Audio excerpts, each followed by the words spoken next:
Free fire এটা এমন একটি গেম যেই গেমটা খেলার জন্য আমাদের বন্ধুর প্রয়োজন হয়। বন্ধু ছাড়া এই গেমটা আনন্দহীন। তো আজকে আমি তোমাদেরকে এমন একটি বাস্তব গল্প বলবো যেখানে চারজন লোক বন্ধু কিভাবে নিজেদের পরিশ্রম দিয়ে প্রো প্লেয়ার হয়ে যায় আর তাদের খেলা দেখে পুরো শহর তাদের দিকে তাকিয়ে থাকে। এই গল্পটা দেখে তোমরা সবাই ইমোশনাল এবং অনেকটাই মোটিভেট হবে। তো চলো আর বেশি পেঁচাল না পেরে গল্পটি শুরু করি। ছোট্ট একটা শহর, গ্যারেজের কোনায় চারজন বন্ধু রাফি, তানিম, শুভ আর জিহাদ প্রতিদিন বিকেলে গ্যারেজের এক কোনায় বসে থাকতো। মোবাইল একটা, তাও তানিমের পুরনো ভাঙা ফোন। ফ্রি ফায়ার খেলতে ওদের ভালোই লাগতো, কিন্তু তারা তেমন একটা খেলতে পারতো না। রাফি ছিল সবচেয়ে নোট, গুলিও ঠিক মতো চালাতে পারতো না। তানিম একটু চালাক, কিন্তু গেমে সিরিয়াস না।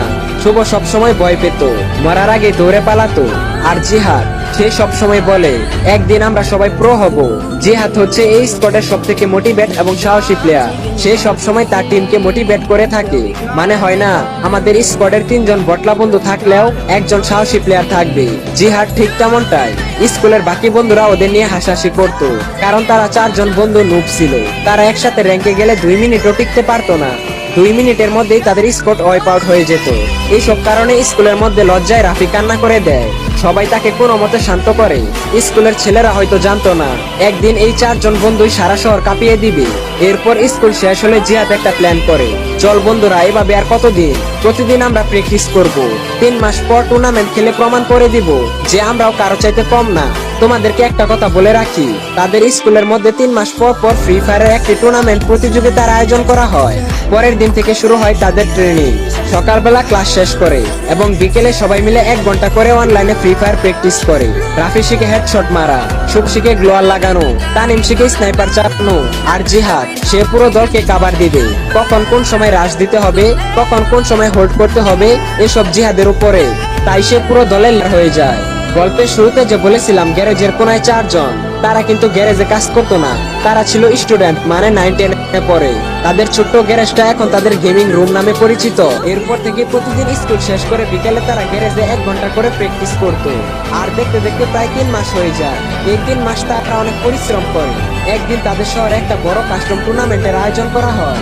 এই টুর্নামেন্টের নাম ছিল টপ স্পোর্ট টুর্নামেন্ট, যার প্রাইস পুল ছিল 50,000 টাকা। তারা চারজন বন্ধু মিলে টুর্নামেন্টে রেজিস্টার করে আর তাদের স্কোয়াডের নাম দেয় ক্রেজি বয় স্কোয়াড। তারপর শহরে সেই টুর্নামেন্টের দিনটি চলে আসে।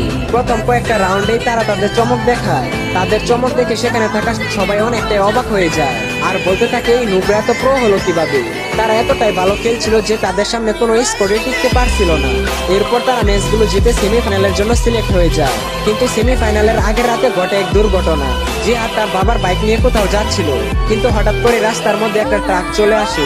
ট্রাকের ধাক্কায় জিহাদের অবস্থা খুবই গুরুতর। সাথে সাথে স্থানীয় লোকজনরা জিহাদকে হাসপাতালে নিয়ে যায়। পরের দিন সকালে খবর আসে জিহাদ আর বেঁচে নেই। এই কথা শুনে তারা তিনজন একদম ভেঙে পড়ে, কারণ জিহাদ ছিল তাদের কলিজার বন্ধু। তানিম তো ফোনটাই ভেঙে ফেলে। শুভ পুরোপুরি চুপচাপ, রাফি শুধু জানালার বাইরে তাকিয়ে থাকে। তাদের তিনজনের কলিজাটা যেন একদম ফেটে যাচ্ছিল। জিহাদের আইডিটা খোলা, প্রোফাইলে একটা লেখা ছিল win or lose we are together, যার বাংলা হলো আমরা হয়তো হারবো না হলে জিতবো। তারা তিনজন এতটাই ভেঙে পড়ে যে তারা সেমিফাইনাল খেলবে কিনা তা কেউ জানে না।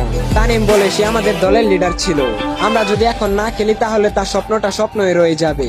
রাফি বলে আজ থেকে আমরা 3 জন না, আমরা এখনো 4 জন, কারণ জিহাদ আমাদের মাঝেই আছে। এরপর সেই কাঙ্ক্ষিত সেমিফাইনালের দিনটি চলে আসে। রাফি জিহাদের সেই আইডিটা দিয়ে খেলে। শেষ ম্যাচ, তাদের সামনে রয়েছে শহরের সব থেকে বড় একটা স্কোয়াড, যারা কখনো কোনো গেম হারেনি। গেমের শেষ 3 মিনিট 3 ভার্সেস 4 ক্লাস। শুভ একজন প্লেয়ারকে হেডশট দিয়ে কিল কনফার্ম করে ফেলে। তানিম 2 জন প্লেয়ারকে ডাউন করে ডাউন হয়ে যায়। লাস্ট প্লেয়ার ছিল রাফি। পুরো শহর তাদের দিকে তাকিয়ে আছে। রাফির হাতে শেষ ভরসা। রাফি কোনো মতে সেই প্লেয়ারটাকে হেডশট দিয়ে মেরে ফেলে। রাফি নিজেও জানে না এই ম্যাচ তারা 3 জন কিভাবে জিতলো। এরপর পুরস্কার নেওয়ার জন্য তারা 3 জন মঞ্চে ওঠে, সাথে জিহাদের একটা ফটো। তানিম বলে আজ আমরা এই পর্যন্ত এসেছি তার জন্য জিহাদ সবসময় আমাদেরকে সাপোর্ট করেছিল। জিহাদের মতো বন্ধু হয় না। সবার চোখে পানি চলে আসে। আর এখানে এই গল্পটা সমাপ্তি ঘটে। ভিডিওটা কেমন লাগলো তা অবশ্যই কমেন্ট করে জানিয়ে